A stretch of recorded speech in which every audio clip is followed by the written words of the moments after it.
Kunjungan Menteri Kelautan dan Perikanan Sakti Wahyu Trenggono di PT Samudra Indo Sejahtera pada Rabu 7 Juni 2023 malam dijaga ketat petugas keamanan. Sejumlah wartawan yang mencoba masuk bahkan dicegat oknum karyawan perusahaan dan diminta untuk tidak meliput kunjungan Menteri KKP di kawasan PT SIS. Ketika ada tamu datang langsung kasih masuk, oke. Tapi Glenn bukan pimpinan, Pak. Tadi kan udah koordinasi sama Glenn, katanya. Sejumlah awak media di Kota Tual, Maluku kesal dengan pihak PT Samudra Indo Sejahtera karena petugas dan oknum karyawan di perusahaan tersebut melarang wartawan masuk dan meliput momen kunjungan Menteri KKP di lingkungan PT SIS. Petugas dan oknum karyawan beralasan wartawan tidak mengantongi undangan. Bahkan katanya sudah ada perintah dari pimpinan PT SIS untuk tidak memperbolehkan wartawan meliputi kunjungan Menteri Trenggono. Adu mulut pun sempat terjadi karena oknum karyawan tersebut terkesan menyembunyikan nama pimpinan yang memberi perintah menghalangi tugas wartawan. Terhitung ada 7 wartawan termasuk jurnalis iNews sudah berada di area PT SIS sejak pukul 16.00. Namun penantian itu sia-sia belaka. Mereka pun meninggalkan area setelah berhasil mengambil gambar iring-iringan rombongan Menteri Sakti Trenggono yang tiba di kawasan PT SIS sekitar pukul 18.30 waktu Indonesia Timur.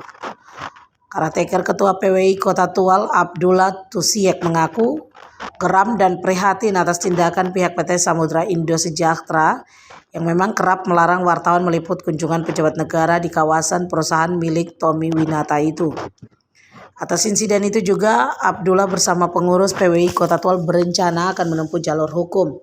Sebab pihak PT SIS dinilai telah mencederai fungsi dan peran wartawan sesuai amanat Undang-Undang Nomor 40 Tahun 99 tentang pers. Pihak PT SIS tercatat telah melakukan tindakan serupa pada 6 Oktober 2021 saat kunjungan Menteri Perhubungan dan Menko Marves. Saat ini sejumlah wartawan juga dilarang masuk ke kawasan perusahaan untuk melakukan peliputan.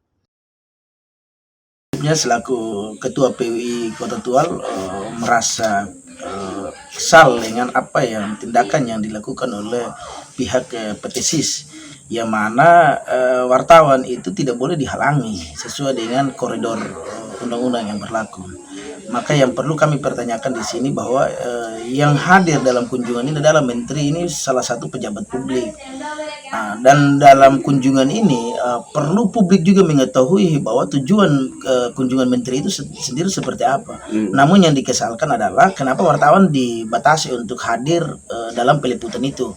Memang kronologis yang ada di sana bahwa konon katanya yang hadir itu harus membawa undangan, tetapi terpantau di sana bahwa tidak ada masyarakat maupun undangan yang hadir di situ tidak menunjukkan undangan resmi dari pihak petisi sendiri, sesuai dengan apa yang disampaikan oleh salah satu petugas di pos jaga tadi. Nah, yang perlu kami tegaskan di sini bahwa kalau kunjungan pejabat ke salah satu perusahaan dalam ini PT SIS, lalu wartawan dicegah untuk tidak boleh meliput, itu adalah sebuah tindakan pidana sebenarnya. Karena wartawan tidak boleh dihalang-halangi dalam meliput kegiatan seperti ini. Dan wartawan perlu diketahui bahwa wartawan tanpa diundang harus dia hadir di situ. Karena kegiatan ini adalah kegiatan sebuah kegiatan kenegaraan. Karena menteri adalah pejabat negara di sini. Nah, yang kedua artinya bahwa apa yang dilakukan oleh PT SIS ini bukan satu kali. Sebelumnya juga sudah ada insiden yang sama ini. Jadi perlu kami tegaskan di sini bahwa PT SIS ini perlu untuk belajar terkait dengan fungsi dan peran pers terkait dengan kunjungan-kunjungan pejabat seperti ini. Karena apa? Hingga hari ini kami perlu curigai kenapa menteri kunjungan ke PT SIS dalam kondisi malam.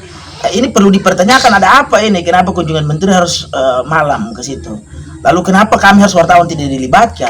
Nah, ini perlu dipertanyakan. Jangan sampai ada sebuah manajemen tertutup yang memang sengaja diskenariokan oleh pihak PT SIS dengan menteri itu sendiri.